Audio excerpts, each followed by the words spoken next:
Il est temps de nous pencher sur le trend des marchés. Les bourses européennes ont abandonné une partie de leurs gains de la veille alors que le cessez-le-feu conclu entre l'Iran et les États-Unis apparaît fragile, ce qui a de nouveau tendu les marchés pétroliers. Les cours étaient cependant à la baisse en fin de journée avec l'annonce de pourparlers entre le Liban et Israël. On notera toutefois que le BEL 20 a échappé à la tendance négative. Sur Euronext Bruxelles, Elia a clôturé la séance en tête du BEL 20. CFE s'est également illustré hors indice du côté des baisses. Melexis demeure fébrile alors que le titre peine à rebondir après sa chute des dernières années. Ontex a plongé à un plus bas historique après une note prudente des analystes d'UBS qui estiment que le groupe devra raboter ses prévisions annuelles. Et vous avez bien entendu suivi ce feuilleton à propos de la crise au Moyen-Orient avec chaque jour une humeur signée Donald Trump. C'est l'occasion d'en discuter avec notre expert Vincent Juvins. Bonsoir. Bonsoir. Les cours du pétrole continuent à jouer au yo-yo. Hier, c'était en baisse. Ce matin, ça remonte. Là, ça redescend à nouveau. On est un peu en dessous de la barre des 100. Oui, alors on voit évidemment que le cessez-le-feu est fragile, vous l'avez signalé. Cela étant, en fin de journée, il y a quand même eu des discussions directes, ou l'annonce de discussions directes entre Israël et le Liban, ce qui a quelque part un petit peu relâché la pression. Et aussi, évidemment, c'était un point d'achoppement des négociations entre les Américains et les Iraniens. On voulait inclure ce dossier israélien ou libanais en tout cas, dans les négociations. Ça semble être en fin de journée le cas, raison pour laquelle les prix du pétrole refluent quelque peu. Cela étant, les marchés pétroliers avaient commencé en hausse ce matin, conscients aussi que le cessez-le-feu fragile, que les dégâts aux infrastructures de la région sont importants.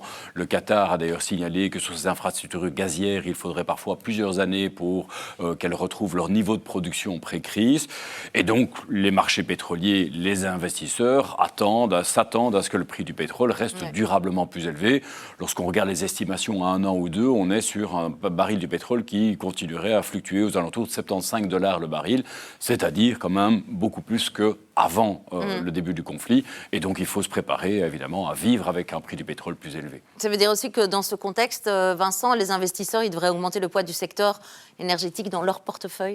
Alors, pas nécessairement. Prix du pétrole en hausse ne veut pas dire bénéfice du secteur en hausse. On est face à un choc d'offres aujourd'hui. Donc, ça veut dire évidemment que les entreprises pétrolières de la région, d'abord, n'exportent pas pour l'instant. Elles doivent préparer leurs infrastructures.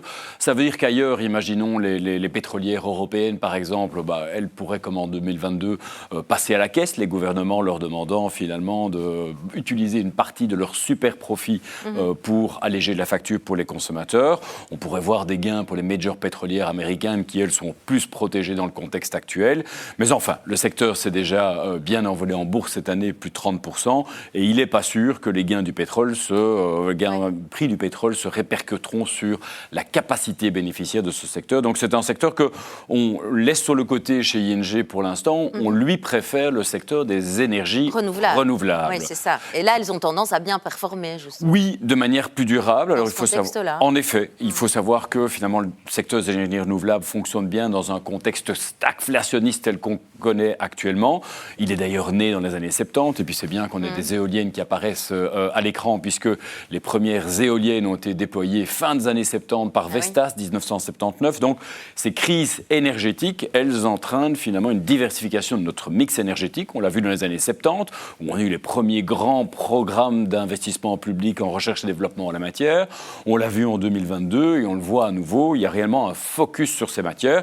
Et on peut voir que cette année, le secteur des énergies renouvelables fait certes pas aussi bien que le secteur pétrolier, mais presque. Il est en hausse de 20% cette année. Alors, on le sait, les pays sont identifiés par rapport justement à ces pays producteurs de pétrole. On le sait, États-Unis, Moyen-Orient. Par contre, il s'agit de qui quand on parle d'énergie renouvelable ? Alors en Europe, on a parfois tendance à penser que ça peut être nous, vu parfois le focus qu'on a sur cette matière ou que la Commission européenne a en la matière, mais ce n'est pas nous les champions du monde en termes d'énergie renouvelable, c'est la Chine. La Chine, depuis des années, a investi énormément pour diversifier son mix énergétique.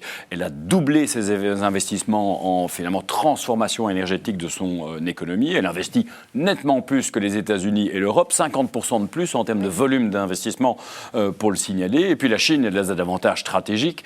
Elle possède évidemment des grandes réserves de terres rares qui sont nécessaires à la fabrication de batteries, de panneaux solaires notamment. Elle produit à peu près 60% de la production mondiale.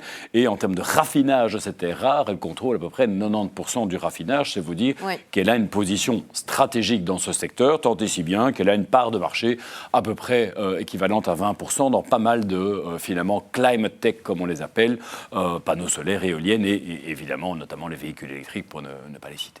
Mais justement, Vincent, c'est la question qu'on a envie de se poser. On se rend compte que, oui, il y a une hausse du prix du carburant à la pompe. À côté de ça, de l'intérêt pour ces énergies renouvelables. Et pourtant, Tesla, par exemple, ou certains constructeurs automobiles ont quand même des difficultés.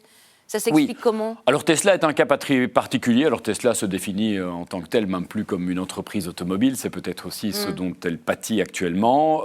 Cela étant, évidemment, Tesla a de plus en plus de concurrents. Le marché chinois était un important marché pour Tesla par le passé. La Chine importe moins de véhicules venant de l'Occident ou de l'étranger, puisqu'elle en produit davantage elle-même. Et ça, c'est évidemment un changement important pour Tesla, comme d'ailleurs pour nombre de constructeurs automobiles européens.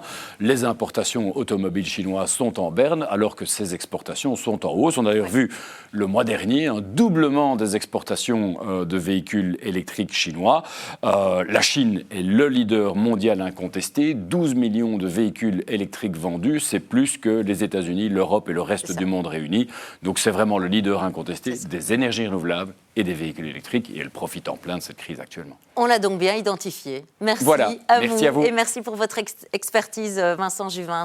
C'était le Trends des marchés de ce jeudi 9 avril. Merci de nous suivre.